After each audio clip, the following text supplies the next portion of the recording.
Hello दोस्तों, आज हम बात करेंगे सम इम्पॉर्टेंट मैट्रिक्स के बारे में, जो कि पिछले कक्षाओं में हम मैट्रिक्स के बारे में पढ़ चुके हैं, जो कि एक लेक्चर अटेंड कर चुके हैं। तो आइए हम दूसरे लेक्चर को ध्यान में रखते हुए सम इम्पॉर्टेंट मैट्रिक्स की तरफ चलते हैं। आइए स्टार्ट करते हैं अपना न्यू टॉपिक।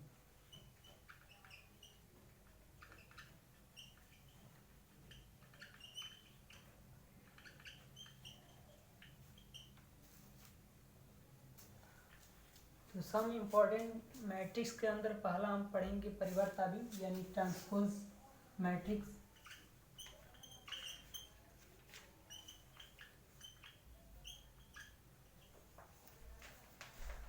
तो इसमें आपका एक मैट्रिक्स दिया रहेगा, जैसे 1 2 3 4 6 8 3 2 1, ठीक है।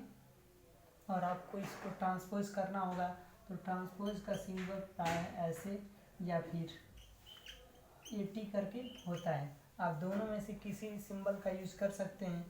तो इस सिंबल को यूज करके आप ट्रांसपोज उसका निकाल सकते हैं।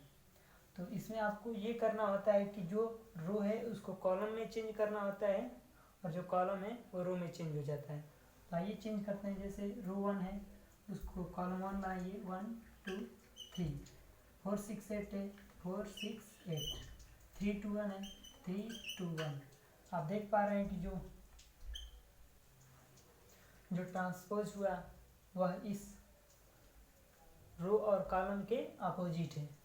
तो इस प्रकार के माने अवयव को आप बोलेंगे परिवर्तावी। इसका डिफिनीशन की बात करें तो जब हम किसी मैट्रिक्स को उसके रो को उसके सिमिलर कॉलम में चेंज कर देते हैं, तो उस प्रकार के बने अवयव को हम परिवर्तावी कहेंगे। तो ये दूसरा टॉपिक हम पढ़ते हैं,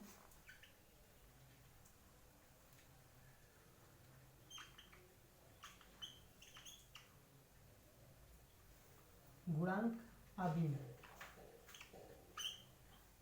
ठीक है।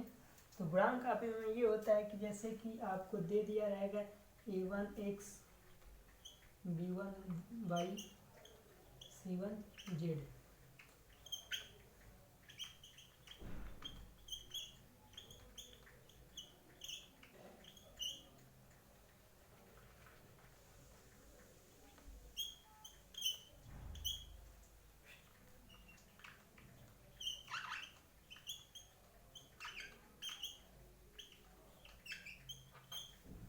ठीक है। तो इस प्रकार का आपको 2 इक्वेशन जो भी इक्वेशन दिया रहेगा उसके अकॉर्डिंग उसके जो भी कोफिशिएंट आपका रहेंगे एक्स वाई जेड के, उसको आप इस मैट्रिक्स के अंदर लिख लेंगे। जैसे कि आपका a1 a2 a3 b1 b2 b3 c1 c2 c3, मान लीजिए कोई ये मैट्रिक्स है। तो ए बराबर आपका जो कोफिशिएंट है उसको मैट्रिक्स के अंदर लिख देंगे तो वह गुणांक अवयव हो जाएगा। अब इसी में एक आता है आपका ऑगमेंटेड अवयव।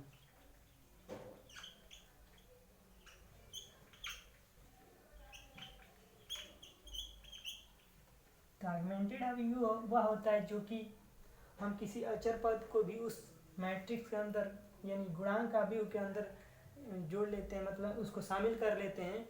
तो उस पर बने अवयव को हम ऑगमेंटेड अवयव कहेंगे। तो देखिए ये किस प्रकार का बनेगा।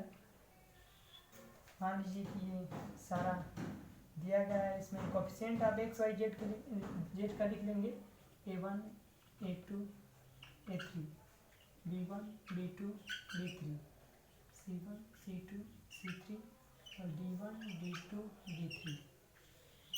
तो जब हम अचर पद को भी इस मैट्रिक्स के अंदर यानी गुणांक अवयव के अंदर शामिल कर लेंगे, तो उस प्रकार के बने अवयव को हम ऑगमेंटेड अवयव कहेंगे। फर्स्ट, ये सेकंड, ये थर्ड नंबर।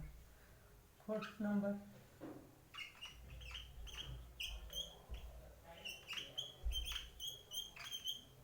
सममित अवयव यानी सिमेट्रिक मैट्रिक्स। तो सिमेट्रिक मैट्रिक्स में ये होता है कि जब हम किसी अवयव को परिवर्त करते हैं तो वह वही अवयव हमें प्राप्त होता है जो अवयव हमें पहले दिया रहता है। तो उस प्रकार के बने अवयव को हम सममित अवयव बोलेंगे। आइए देखते हैं, मान लीजिए कोई अवयव दिया गया है 0 0 0 लिख दीजिए, मान लीजिए इसको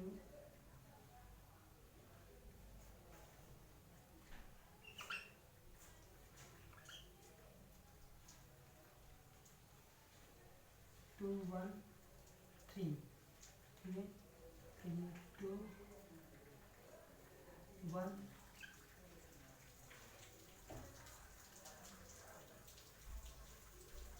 3, ठीक है। अब इसका आप परिवर्त निकालिए, मान लीजिए इसका ट्रांसपोज करेंगे तो क्या होगा, 0 2 1 2 0 3 और 1 3 0, 0 2 1 2 0 3 1 3 0। तो आप देख पा रहे हैं कि ये जो रो है, तो वो रो 1 कॉलम 1 हम बनाए हैं, तो 0 2 1 है तो 0 2 1 लिख दिए, 2 0 3 है तो 2 0 3 हम लिख दिए, 1 3 0 है तो 1 3 0 लिखे। तो हम इसका क्या किए, ट्रांसपोज निकाले। जैसे ए का ट्रांसपोज निकाले तो वही हमें पुनः क्या मिला, मैट्रिक्स मिल गया। तो उस प्रकार के बने अभी को हम बोलेंगे सममित अवयव। और इसमें किसी भी नंबर कोई भी नंबर अगर इसमें चेंज हो जाता है तो वह सममित अवयव नहीं होगा। इसमें हर एक एलिमेंट इस एलिमेंट के सिमिलर होना चाहिए, जो ये एलिमेंट है वही इसमें एलिमेंट होने चाहिए, और किसी का एलिमेंट एक भी एलिमेंट इधर उधर नहीं होना चाहिए। तो इस प्रकार के बने अवयव को हम बोलेंगे सममित अवयव। तो ये 5 नंबर देखते हैं हम, अवयव कौन सा, विषम सममित।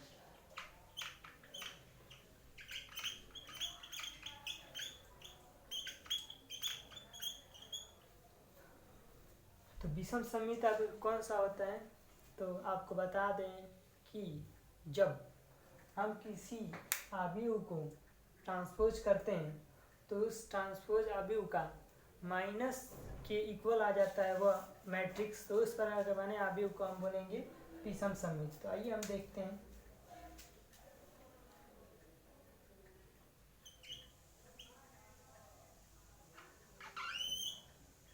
जैसे कि इसी को मान लीजिए 0 2 1 2 0 3 1 3 0, ठीक है। बस इसमें यहाँ पे माइनस लगा दीजिए, बाकी सब ठीक है। अब देखिए इसका हम जब ट्रांसपोज करेंगे तो देखिए क्या होगा। मान लीजिए हम इसका ट्रांसपोज कर दिए तो इसमें आपका रो जो होता है वो कॉलम बन जाता है और कॉलम रो बन जाता है।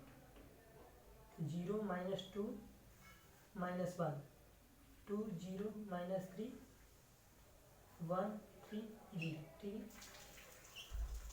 अब ये देखिए कि जो ये है मैट्रिक्स, इसका हम ट्रांसपोज किए हैं तो ये मैट्रिक्स बना है, ठीक है। तो यहाँ पे हम दिखा दे रहे हैं यहाँ पे कि आपका ये ट्रांसपोज हुआ है। यहाँ पे भी हटा दीजिए, यहाँ पे ट्रांसपोज हुआ है, मतलब इसका ट्रांसपोज हुआ है तो ये बना है, ठीक है। तो अब देख पा रहे हैं कि जो ये मैट्रिक्स है वो इस मैट्रिक्स के इक्वल नहीं है, बट इसमें हम माइनस करेंगे तो देखिए इक्वल हो जाएगा।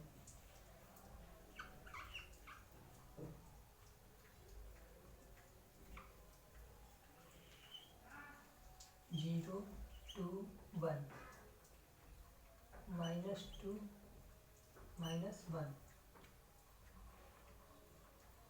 0 और ये -3, ये 3 है प्लस हो जाएगा और ये 0। तो आप देख पा रहे हैं कि जो ये मैट्रिक्स है वही ये मैट्रिक्स प्राप्त हुआ, बट उसके आगे क्या हो गया, माइनस का एक सिंबल लग गया। तो आप इसे ऐसे लिख सकते हैं कि ए ट्रांसपोज जो होगा वो जो होगा वो -a ट्रांसपोज के इक्वल हुआ, ठीक है। तो इस प्रकार के बने अवयव को विषम सममित अवयव कहेंगे। तो हम आपको फिर से एक बार बता दें परिवर्त अवयव क्या होता है। जब किसी हम मैट्रिक्स को उसके रो के समानांतर हम कॉलम में चेंज कर देते हैं, यानी रो को कॉलम में डायरेक्ट हम चेंज कर देते हैं। जो रो 1 है, रो 2 है, रो 3 है, उसको कॉलम 1 कॉलम 2 कॉलम 3 में चेंज कर दे रहे हैं, और जो कॉलम है वो रो में चेंज हो ही जाएगा। तो उस प्रकार के बने अवयव को हम परिवर्त अवयव कहेंगे। और गुणांक अवयव वह होता है जो कि हम किसी x y z के कोफिशिएंट को मैट्रिक्स के अंदर शामिल कर लेंगे तो वह बना मैट्रिक्स हमें गुणांक अवयव को प्रदर्शित करेगा, यानी गुणांक अवयव वह कहलाएगा। आगमेंटेड अवयव वह अवयव होता है जो चर पद है उसके कोफिशिएंट के अलावा हम अचर पद को भी उस मैट्रिक्स के अंदर शामिल कर लेंगे, तो उस प्रकार से बने अवयव को हम आगमेंटेड अवयव कहेंगे। और समित अवयव वह अवयव होगा जो जिसका ट्रांसपोज करने पे, जिस मैट्रिक्स का ट्रांसपोज करने पर वही पुनः मैट्रिक्स हमें प्राप्त हो जाता है, तो उस प्रकार के बने अवयव को हम बोलेंगे समित अवयव। और विषम समित अवयव वह अवयव होगा जिसको ट्रांसपोज करने के पश्चात जो अवयव पहले दिया रहेगा उसके माइनस के इक्वल अगर हो जा रहा है तो वह अवयव आपका विषम समित अवयव होगा। ठीक है, आइए नेक्स्ट पढ़ते हैं 6 नंबर। 5 नंबर की 6 समझ चलिए 5 नंबर तो सखंड अवयव देखिए।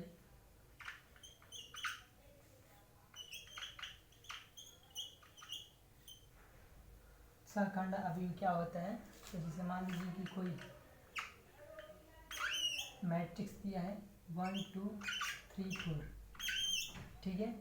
तो इसमें आपको ये ध्यान रखना होगा कि जो कोफैक्टर निकलेगा उसको हम इस तरफ लिखते हैं a का पावर c, यानी जो c होता है वो कोफैक्टर होता है यानी सखंड होता है।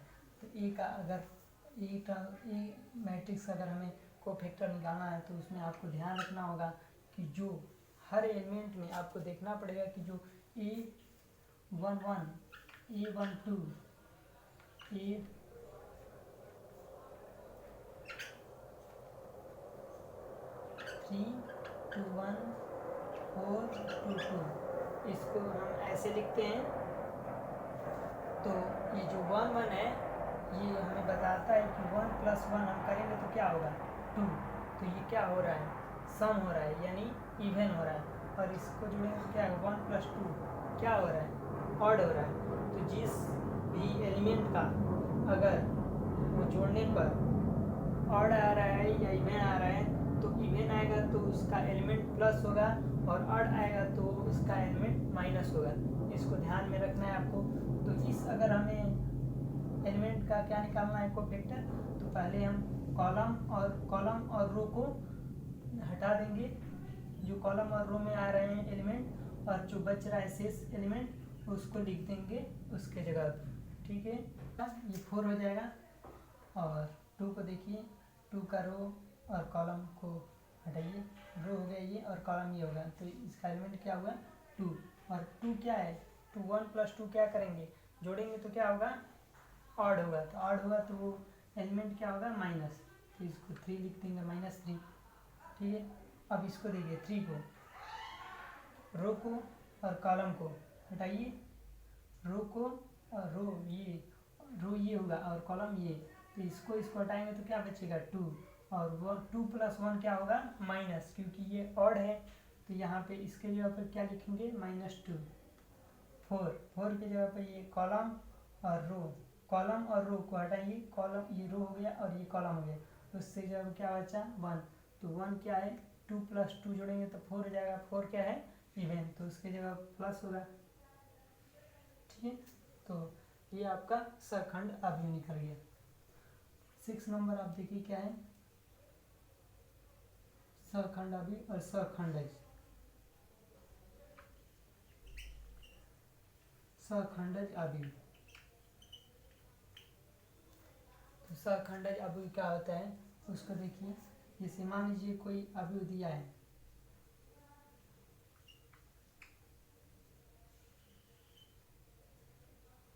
यही मान लीजिए कि 1 2 3 4 दिया है, और इसका हम क्या कर देंगे ट्रांसपोज कर देंगे, तो वह क्या बन जाएगा सखंडज अवयव।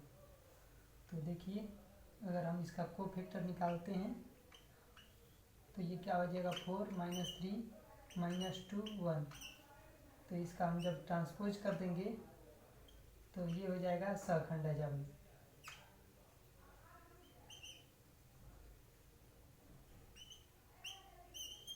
ठीक है, ये कौन सा टॉपिक है, सखंडज अवयव हो गया। अब ये व्युत्क्रम अवयव, व्युत्क्रम या प्रतिलोम अवयव। ठीक है, तो देखिए जो प्रतिलोम अवयव होता है वो ए इनवर्स होता है, ठीक है, 1/-1 उसको ए इनवर्स बोलेंगे, ठीक है। तो इसको निकालने के लिए आपको एडजॉइंट ए अपान मॉड ए करेंगे तो ये आपका हो जाएगा व्युत्क्रम या प्रतिलोम अवयव। ए इनवर्स बराबर एडजॉइंट ए, आपको जैसे सखंड अभी इसी को हम बोलते हैं एडजॉइंट ए, और जो मॉड ए है वो हम इसका जब हम डिटर्मिनेंट निकालेंगे यानी सारणिक निकालेंगे तो सारणिक का जो वैल्यू होगा, जो मान होगा, वही यहाँ पे रख देंगे तो हमारा क्या निकल जाएगा, ए इनवर्स यानी प्रतिलोम अवयव। 8 नंबर देखिए टॉपिक लांबिक अवयव,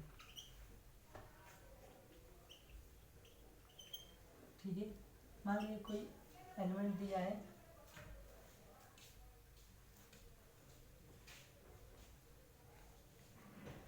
1 0 0 0 1 0 0 0 1, ठीक है।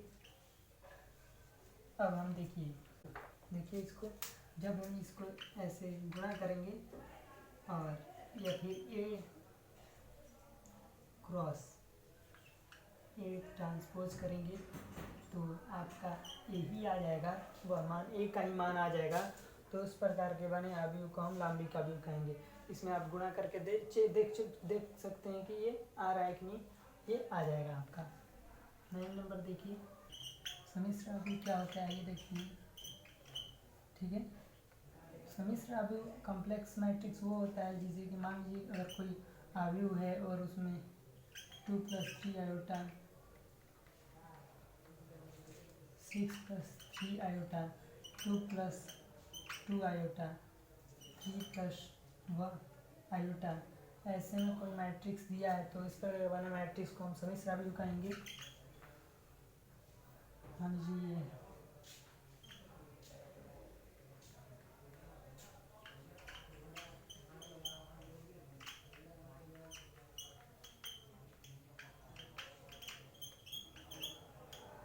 परिवर्त सम्मिश्र अवयव देखिए क्या होते हैं। जैसे मान लीजिए कोई अवयव दिया है 3 + 2 आयोटा 6 + 9 आयोटा 3 + 4 आयोटा और 2 + 6 आयोटा, ठीक है। तो ये आपका दिया है तो इसमें आपको ये करना है कि इसका आप कोफिशिएंट में गुणा कर देंगे, माने कि इसके आयोटा वाले फॉर्म में गुणा कर देंगे तो ये क्या हो जाएगा 3 - 2 आयोटा, ठीक है।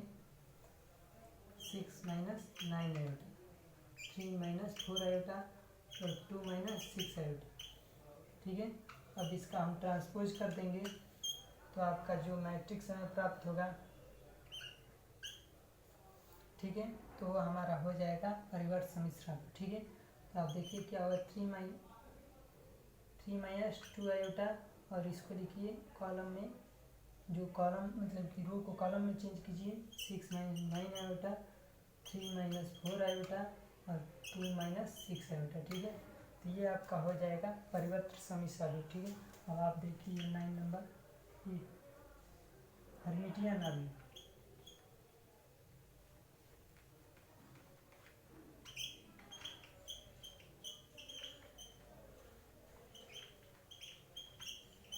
ठीक है। हर्मिटियन अवयव क्या होता है, जैसे मान लीजिए कोई अवयव दिया है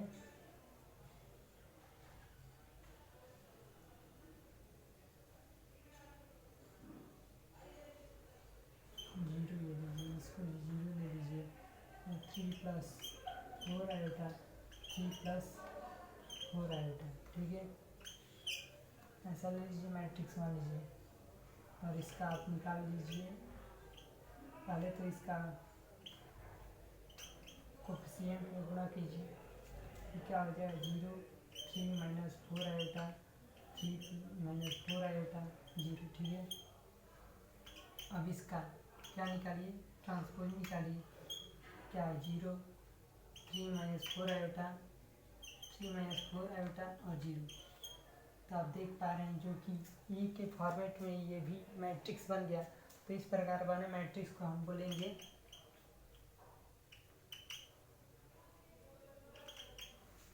हर्मिटियन अवयव। ठीक है, अगर हम किसी अवयव के मैट्रिक्स के अंदर और कोई सम्मिश्र संख्याएं दी गई हैं और वही सम्मिश्र संख्याएं हमें पुनः प्राप्त हो जा रही हैं जो सम्मिश्र संख्याएं दी हुई हैं इस प्रोसेस के करने के बाद, तो इस प्रकार के बने अवयव को हम हर्मिटियन अवयव कहेंगे।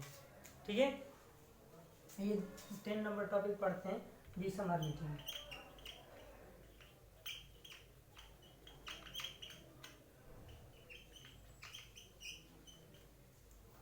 तो ये देखते हैं कि विषम हर्मिटियन अवयव क्या होता है। ठीक है, मान लीजिए कोई अवयव दिया गया है 0 0 3 -4 आयोटा और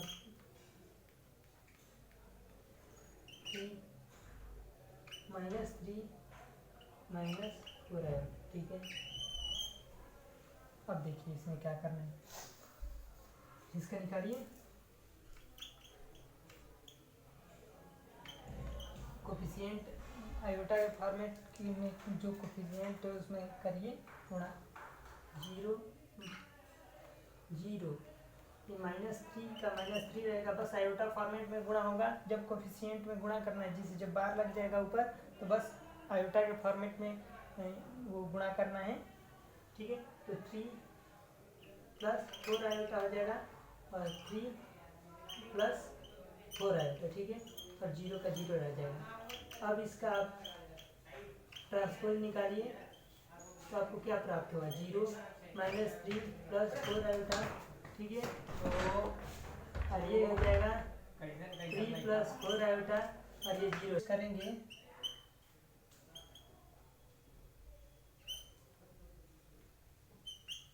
ये टी लिखिए या फिर कॉमा लगा दीजिए उस पर, वही बात है। ठीक है, तो आपका जो मैट्रिक्स प्राप्त होगा वो क्या होगा, माइनस इसमें कॉमन लेंगे तो क्या होगा, 0 -3 -4 आयोटा 3 -4 आयोटा और 0। ठीक है, तो आपको ये जो मैट्रिक्स है वो सेम इस मैट्रिक्स के अकॉर्डिंग मिल गया।